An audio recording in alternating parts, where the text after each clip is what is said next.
bien na bando peseka ba devoir donc on peut faire devoir pété penza na ndenge moko aye la ngai na boye parce que cet individu il voulait me manquer du respect aussi longtemps. Il n'a même pas de jean.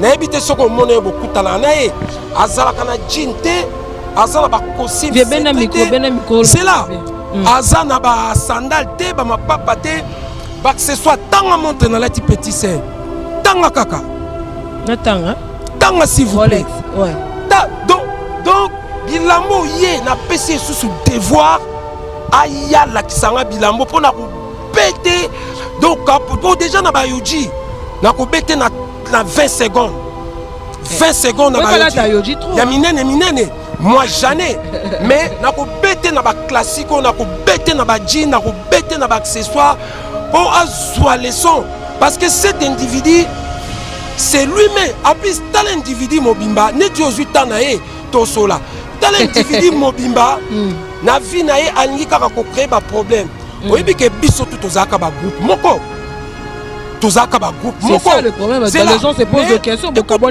mais to kabwana mais biso nyoso to sola ka en plus yoka to kabwana mais biso nyoso to sola to za ba relation netinga Didier Nzongo naza na relation na tous les sapeurs akokota je répète na ko préférer to boma ba relation oyo oyo kozana mato ya koyoka ayoka oyo kozana motema kondima andima oyo kozana miso komona amona soki bosali ndenge na lobi bosali yango te saper nyonso wana kokota démarrage yanga na petit oyo na ko considérer comme un individu tu fais outrage les grands sapeurs donc Sylvie Mapata, la femme de cet individu, de mon collègue l'artiste émissien, ouais rançon a do qui sa mutuna tinda na kibokolo, na bambongo na fokolo.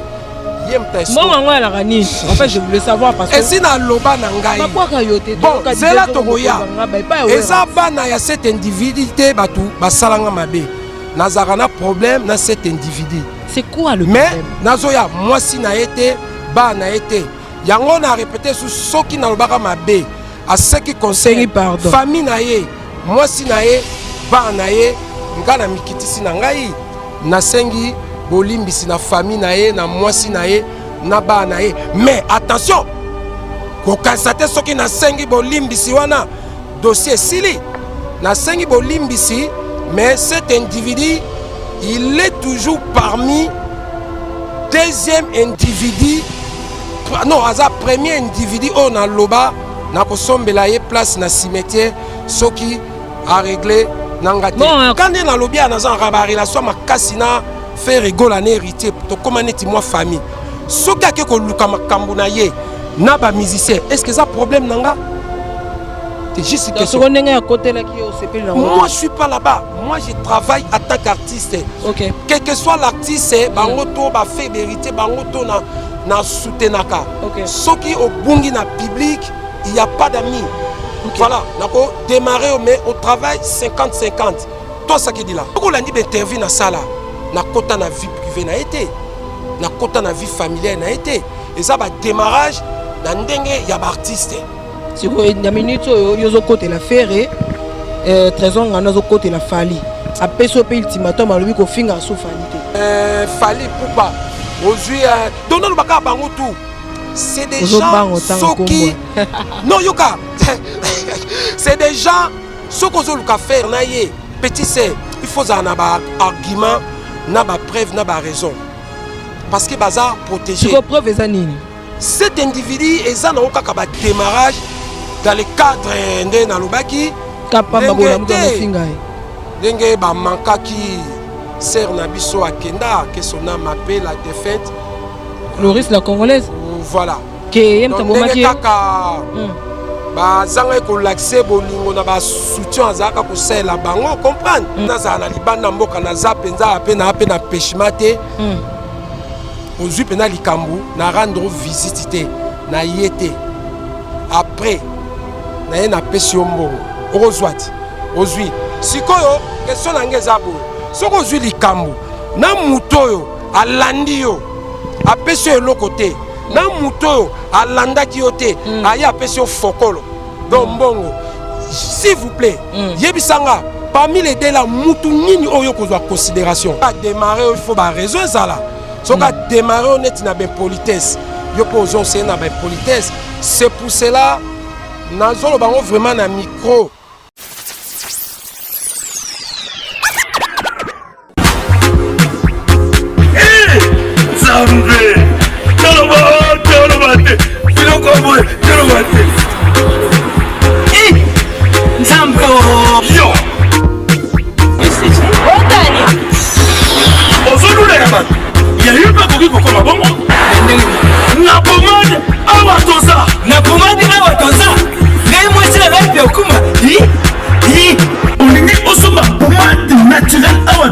en ligne www.awatoza. Soit appelé au numéro 00 33 75 11 10 975. Bonne adresse, Yakusomba Pomade Awatoza, 70 rue Marcadet, 18e arrondissement, métro Marcadet, ligne 4. Pomade Awatoza, et Salamina Banambokaba Congolais, Nabanzete Yamboka Congo, Bokeba Naburat. pour la COVID Chabamolais, Nipende Chinapetolo. Sumba gamme ya pomade Awatoza, masse yango na baparti oyo mingi evimba. Sima ya 3 mois, on fait résultat. Allez. La pommade Awatoza, moi ça n'a pas connu qui bocole. La pommade Awatoza. Vraiment, il est drôle ce garçon. Chérie, faut suivre. Mais pourquoi tu finis la réunion? Tu ne vaux rien, tu ne fais rien, sors de chez moi. Bima! Je suis ton mec. Yo!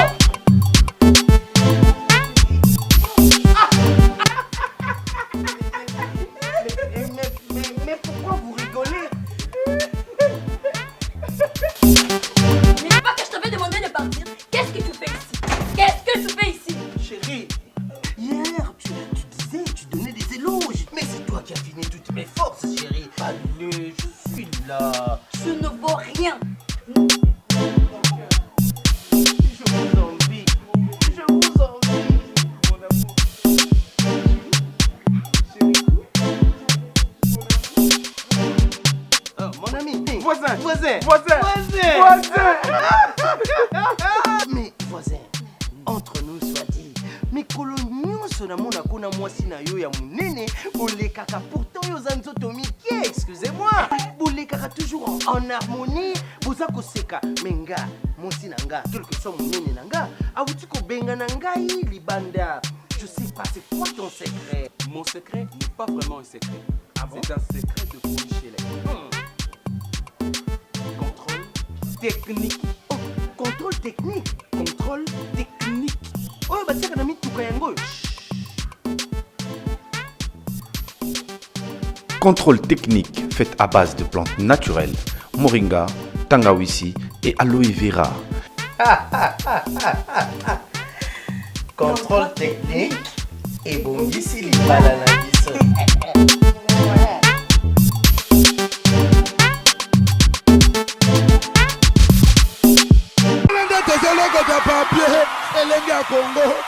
Glody Diasiga, la mignonne. Hey, la mignonne. Tracy Mbelenga pro. Tracy Mbelenga. Elenga Congo Télévision avec Tracy Mbelenga Pro de Glody Diasuka. Pamela Chekola sans faute, une émission présentée par moi, votre homme servante. Hein. J'espère que vous allez bien, j'espère que ma maison est comme il faut. Hein. On continue toujours avec nos émissions, on continue de recevoir des gens, toujours des exclusivités à travers cette émission. Et moi j'espère que Nzambazo Bate, la Zobomba, Tobo Salaraete, Tata Nzambe, parce que sans yé, n'habité Toza Banani, parce que c'est Dieu qui protège. Et moi je crois en Jésus, dans le bar tout le jour que sans yé sous Mawa. Voilà, ce soir nous allons recevoir, pour vous, je veux recevoir un grand sapeur. ya Congo, je peux dire. Voilà, Thomas Sarabande on a biso parce que choisate so biso to pesi bango pifoter na ngwa ko salango. Voilà, biso nzamba pesi biso grâce de tenir de micro, de transmettre de messages à travers le caméra, à travers l'audiovisuel. Alors moi je préfère de le faire parce que bazaba congolais le kolanga inayo. Je veux recevoir pour vous dans cette émission Didier Nzongo Mokonzanga, il va faire son entrée. Toi ça qui dit là. Toi ça qui dit là maman. On dit comme Moulouba. C'est quoi ndenge za wana bato bazotala biso na elenga Congo télévision bazo comprendre te babi alinga lobanini. Voilà, de un d'abord vous devez savoir que c'est un grand sapeur oazana kombo na yebo yebi Didier Nzongo Mokonzanga ba malgré bato musu bazo loba au perdre on dirait za susute lelo to yeba makambango boni yaya. Toi ça qui dit là. Donc toi ça qui dit là public, toi ça qui dit là l'éternel dans le baka, beaucoup de débats, toi ça qui dit là dans l'éternel. Donc pour m'avoir donné vraiment la chance, il y a un interview na yomoko ma petite sœur Pamela Chekola, la colonisatrice de toutes les animatrices, les journalistes de la RDC. Bonsoir ni sa petite sœur Nangai Pamela Chocolate. Nga mutu na lobby aza colonisatrice. Voilà. Ça a été. Je colonise. Donc, voilà. Donc devant vraiment il y a les grands caméramans du monde. Teddy X. Je répète encore beaucoup de bateaux ça qu'il y a dans l'éternel. Nenga pesinga susu chance ya koleka vraiment na 3W et Lengia Congo officiel. Aïe yemeye. Mama nangai mutambongo aza muninga na yote ba jalousie ya nini notre simbelenga parce que abala glodi ya suka moi c'est à boss aza boss. Toi ça qui dit là Tosoko ba toi ça qui dit là Didier Nzongo, c'est ma toute première fois de te recevoir na yoyamba en émission sans faute. Obi que émission to beta ma solo ba question so na tunda na ya balabala. Moi ma question ezala ke belé ba to ba lo ba Didier Nzongo avec ça nini de écouter bola tate. Les artistes c'est sapeur compétent qualifié. Il y a pas de souci. J'ai fait que mon travail. Bon, ma petite sœur Pamela Chocolat dans le lobby aux colonisatrices mais eza yote muto lobby ngo eza son excellence. Petit son moninga lelo vraiment donc ndeka dans le baka l'artiste sapeur le plus célèbre de la RDC, le plus dangereux du monde, son excellence Didier Nzongo Mokonzanga, le roi de Odi Chilombo, le chef de famille par force, le président de la Cour constitutionnelle, de la famille Nzongo Lezi Mobimba. Petit sœur, moi je suis l'artiste sapeur compétent, qualifié. Nazawa Pona Moussala. Pas question, Ezeayo, réponse Yangai. Okay. Mais toye bakaka ko protéger na ko battre la vie privée na vie publique, il y a les individus. Toi ça qui dit là. OK, on continue avec cette émission. J'espère que vous allez bien. J'espère que vous allez très bien. Beaucoup d'abord pour la question. Donc ngalaza musicien té, naza comédien té, naza footballeur té. Je suis l'artiste sapeur. Quand tu parles de l'artiste, tu fais allusion quoi? Non, mais la sap, c'est l'art. C'est l'art. Ngam na côté ça sap na art. Autour de la question, est-ce que tu es musicien? Non. Or, les musiciens, bazaba collègues nangai. En plus, na benga bango, c'est mes collègues artistes. C'est mes collègues artistes et musiciens. Nga Didier Nzongo Mokonzanga banaza artiste sapeur. Cela veut dire nous tous on est des collègues na cadre Yamusala. Mais chacun a ko exercer art naye. Bango baza ko exercer art ya musique. Nga Didier Nzongo Mokonzanga ba naza ko exercer art ya la sap. C'est ça que na mibenga l'artiste sapeur. Toi ça qui dit. Oza un problème ni na fali Didier Nzongo. Obanenoko obiki oban ofinga wera na niveau moko non se rappeler ozo fing ozo koti sans désordre na mwasi na ela banani na éviter pour ça bon ça pour na mon ami une fois golf kizo là tout ça bon lié pour mon pas les news de star vient le news que je salue bien que bon beba na penaye On va problématique hein. Pamela Chekola on mala ki bokolo hein. D'ailleurs ba kité na ya ko kuta na makambo. Et un problème non on a ba musicien, on lui ko finga ba musicien. Non, le problème est c'est quoi ouais. Ba musicien na ba baza ba collègue na ngai na soutenir rapé et belé. Na bani ko soutenir bango des années. Mais na yebisa bango même si toza ba collègue même je vous soutiens.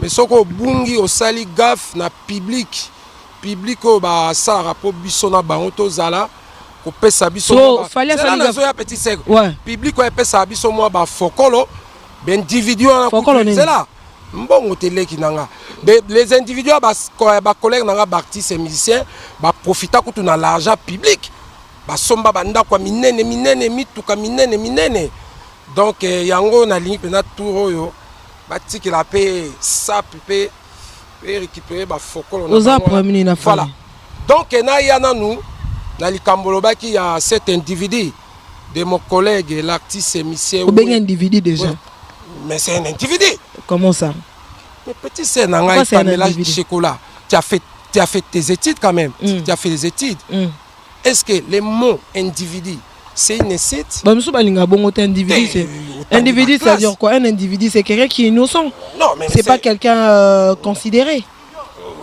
voilà donc en tout cas bien parlé donc pour moi un individu tant on a lobby déjà Moutaze individu il est un individu c'est la personne que je connais pas.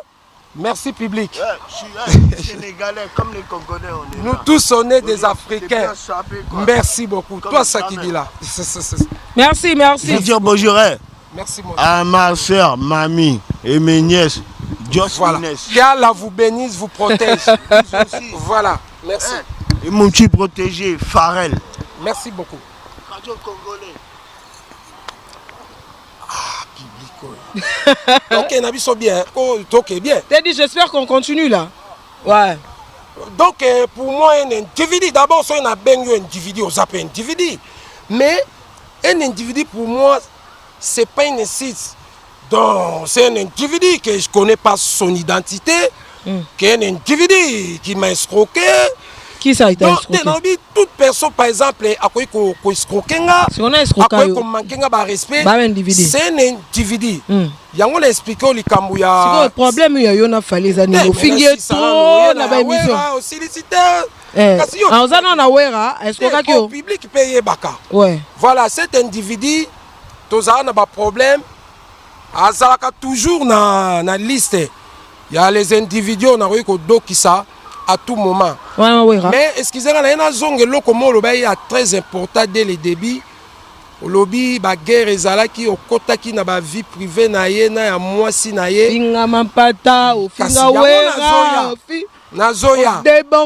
Si je fais ça parce que bango pe batindaka les individus ba groupe na bango ba démarranga na ba bêtise yango nga pe na saki réaction. Petit c'est Pamela Chekola yo yebi yo eza boulot na yo boulot na nga tozo travailler mutu soka démarrer il faut ba réseau ça là soka démarrer honnête na ben politesse yo poson c'est na ben politesse c'est pour cela nazolo bango vraiment na micro ya petit sœur na ngai Pamela Chekola la meilleure journaliste dans le bagage colonisatrice de toutes les animatrices, les journalistes de la RDC.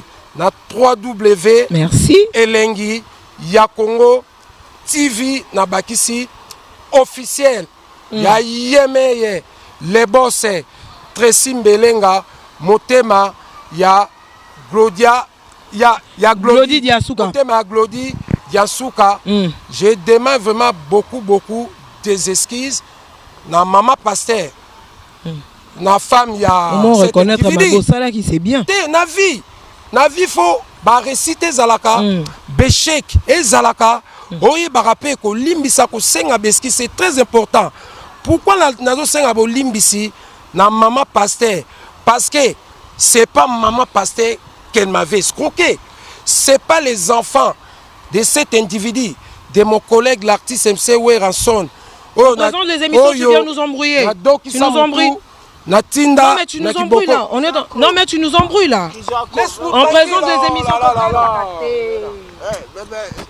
Tu nous embrouilles là. Allez-y, on n'a pas besoin de toi, s'il vous plaît. Tu étais pas mal, allez-y. Oh putain.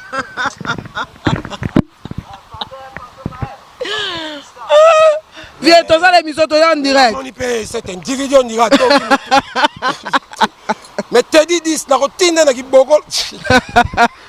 Bon, voilà. Dans le public, on y a star, petit c'est pas star. Boulot n'a pas besoin de plein de tête aux ans choité. Violati. Toi ça qui dit là.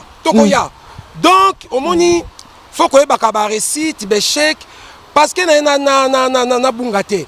Dès na lobaki, c'est pas maman passée, ma sœur Sylvie Mapata.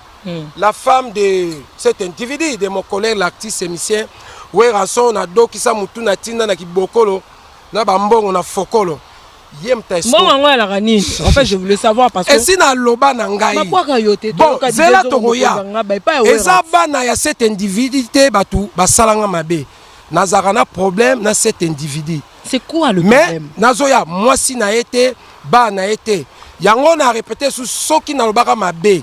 À ce qui concerne famille naye, moi si naye, ba naye, ngana mikitisi na ngai, na sengi bolimbisi na famille naye, na moi si naye, na ba naye. Mais attention, ko kasate soki na sengi bolimbisi wana dossier sili, na sengi bolimbisi, mais cet individu, il est toujours parmi deuxième individu, non, à premier individu on a loba.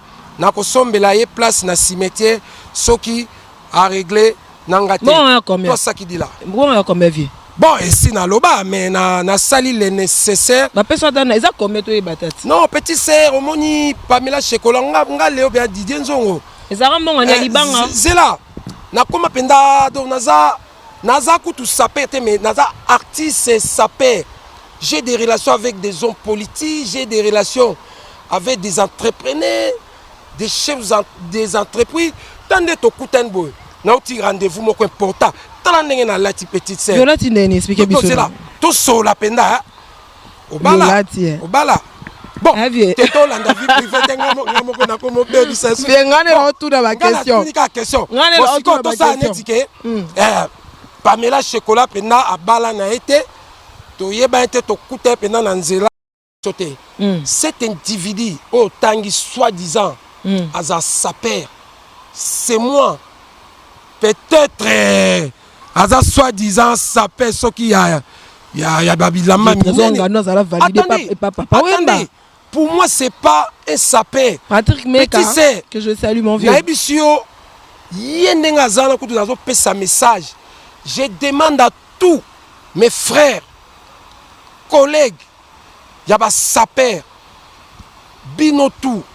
Aujourd'hui Nikens Bayaka, aujourd'hui Patrick Meka, aujourd'hui Kantayala la Zemia Bilamba, aujourd'hui Basiri Kina, Fumukimbangu, aujourd'hui archevêque Fatak Mbala, Filens, ministre Dido Ilungana London, Vienanga Siri Mandiangu, japonais au Kitozela, na Bruxelles. Donc tout na massa mususu ya groupe, ya Saper. Mon jeune frère, il y a sa père, sa peau de Pélési. Mes frères, mon frère collègue Martes Masinda mondialiste, open a tangi te bolimbi sanga boleke belé, massa na yebisi bino, boko talikambu yanga cet individu. Mais le problème c'est quoi, Bobé Bani? Obandi makambu. Na cet individu na lobaki alia kangulu te amela soupu yangulu. Cela veut dire alengulu a trahi Coran. Donc yena bando peseka ba devoir donc on peut faire devoir. Pete penza na ndenge moko ayela ngai nanu boye. Parce que cet individu il voulait me manquer du respect aussi longtemps. Il n'a même pas de jean. Na ebite soko mone beaucoup tala na e azala kana jinte azala ba costume c'est là azana ba sandal te ba mapapa te baccessoire tanga montre na lati petit sœur tanga kaka na tanga s'il vous plaît. Ouais.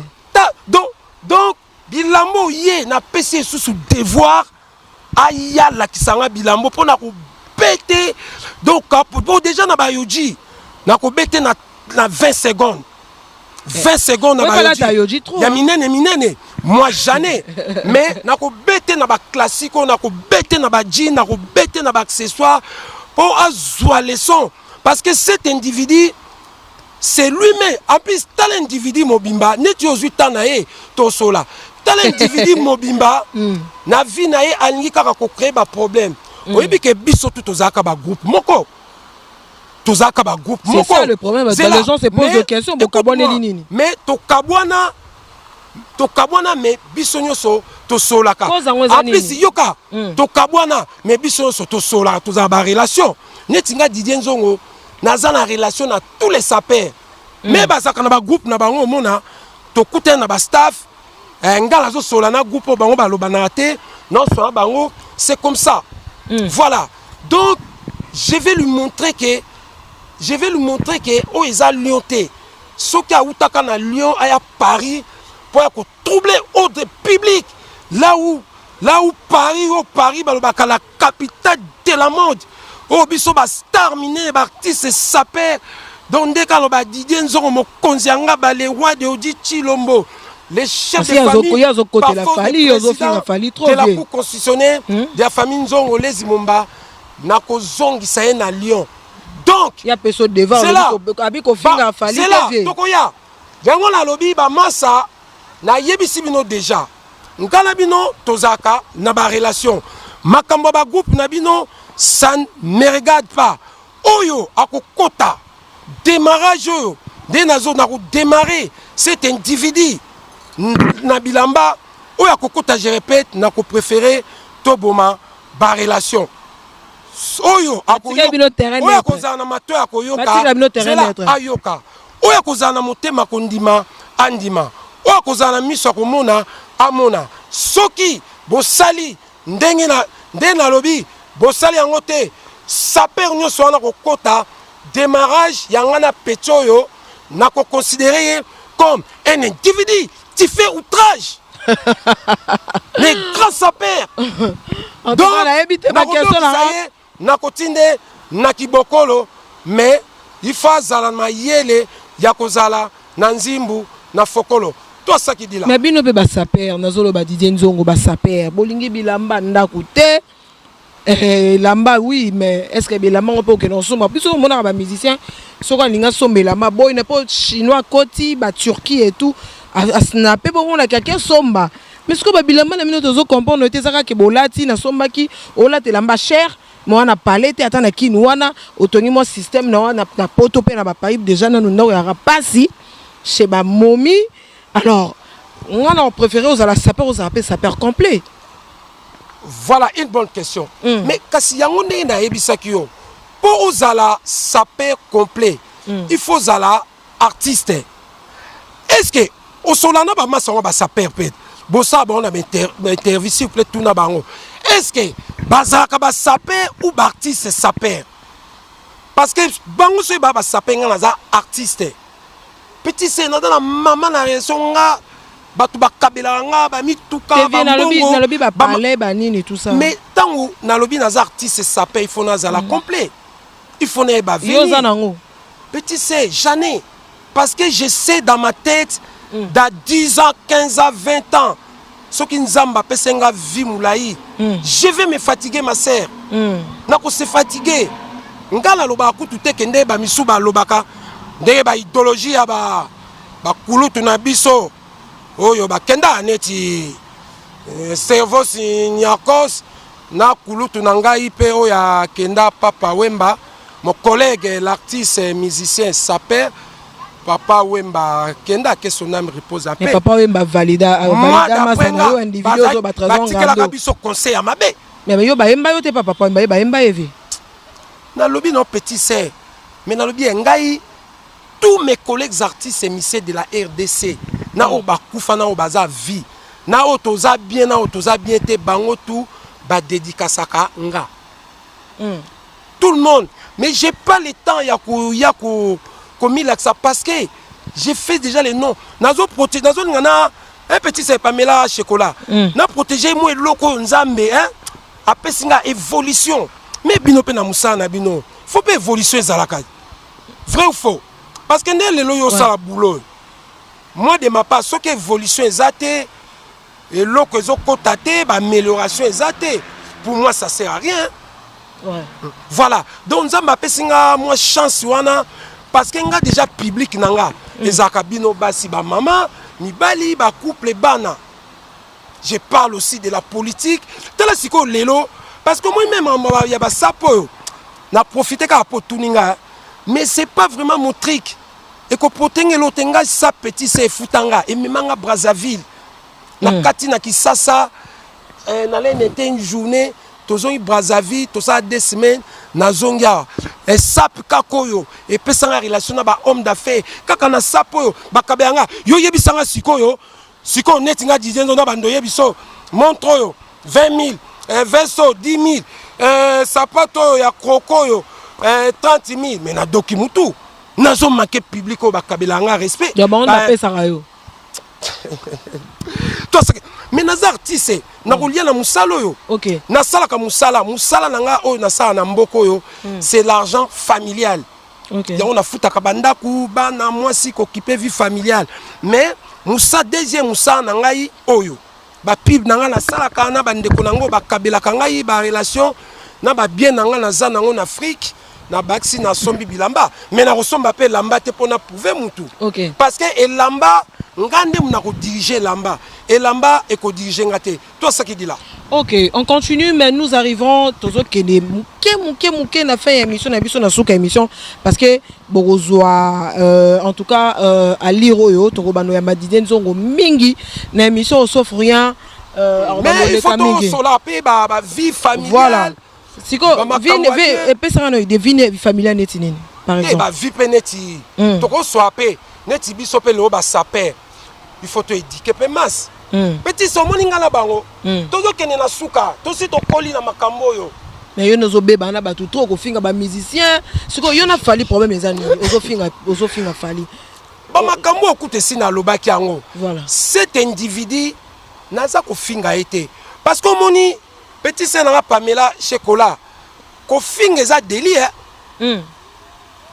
Au moni temps on peut même to ça masona zo ebiso toujours tout ça l'attention na ba vie familiale na ba vie privée à Batou.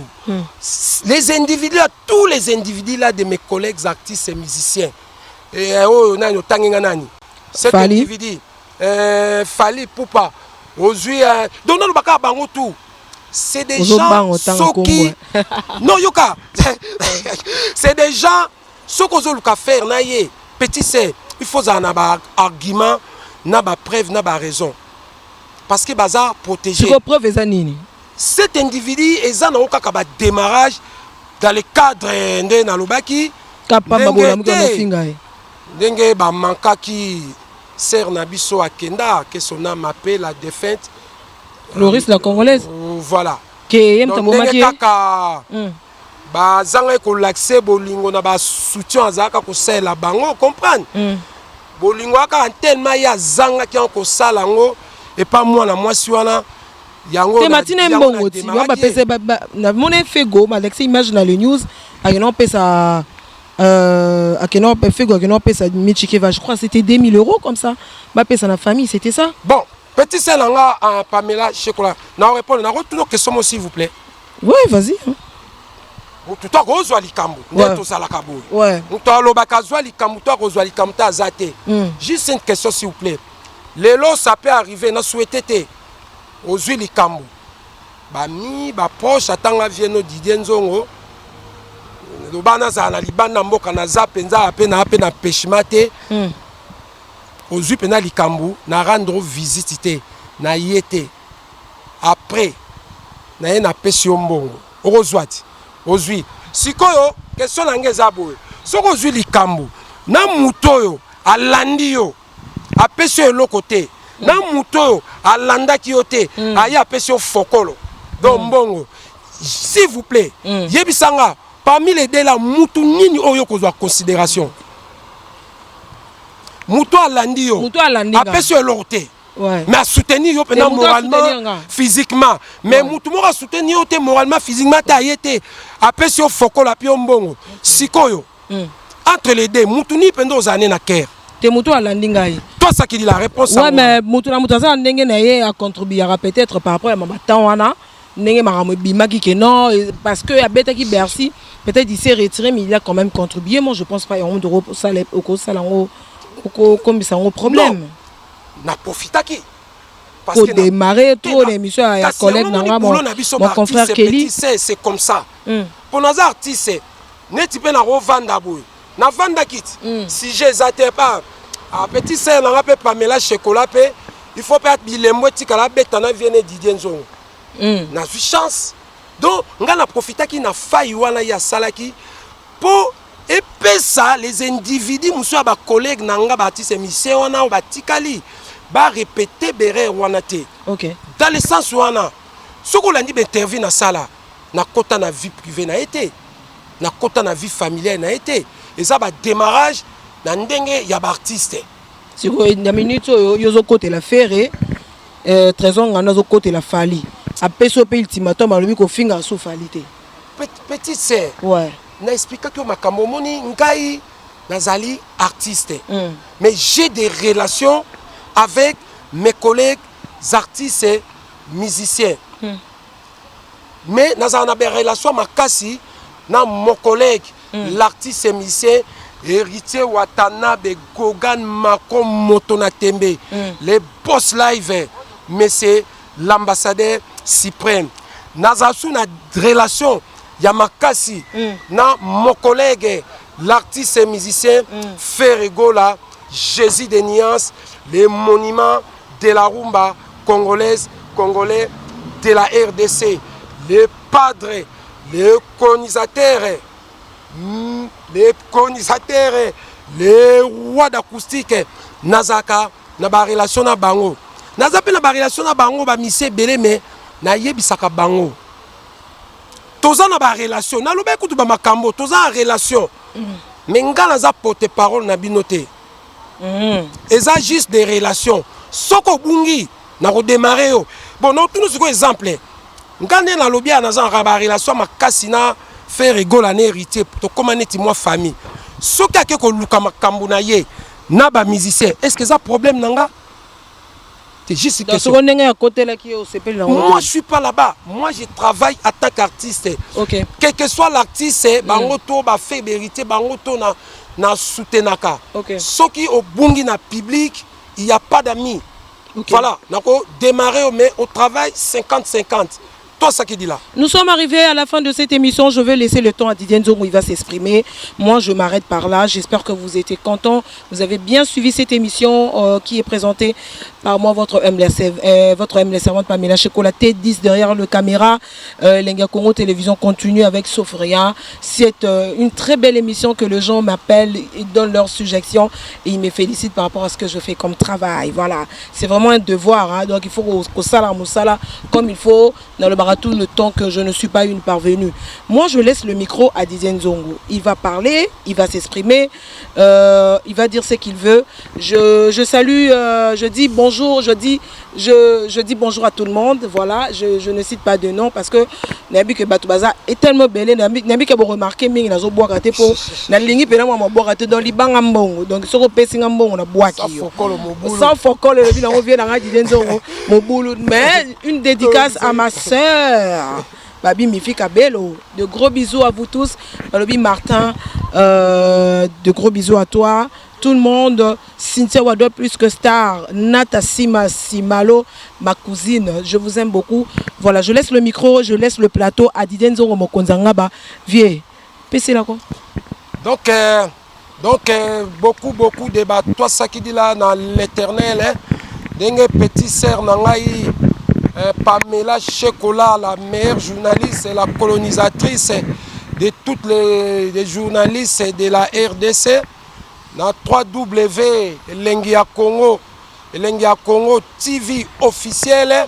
Il y a Yeme, il y a les boss, Tracy Mbelenga, Motema, il y a Glody Diasuka. Donc public star Nabino Bolingaka yo son excellence Didier Nzongo Mokonzi Anga Balewa Deodi Chilombo, le chef de famille par force, le président de la Cour constitutionnelle de la famille Nzongo Lezi Mobimba. Donc ça peut vraiment na pesibino. Eza kutu ba devoir te sikoyo. Na lingi sikoyo fobola takabebo tala penda frère Nabino, star Nabino, ndeko Nabino. Ndenga lati vraiment donc aujourd'hui on a tout est bon, donc ça paie il faut zala na ba jean, ça paie il faut zala na ba classique, ça paie il faut dans ba t-shirt. Net na moni kuna vraiment les gars caméramen Teddy 10. Donc à petit penda moi t-shirt, moi Jordan, ikolo moi t-shirt à Puma, c'est ça la sap ba jean. Ba conseil penda ba bilama minene vraiment to lingi souté. Donc je profite vraiment, il y a ça beaucoup de bateaux, ça qui dit là. Dans la colonisatrice, colonisatrice dont Ndoi a petit sœur Nanga Pamela Chekola. Donc je répète beaucoup de bateaux, ça qui dit là. Dans la colonisatrice de toutes les femmes. Glody Diasuka, la mignonne. La mignonne. Tracy Mbelenga Pro. Tracy Mbelenga.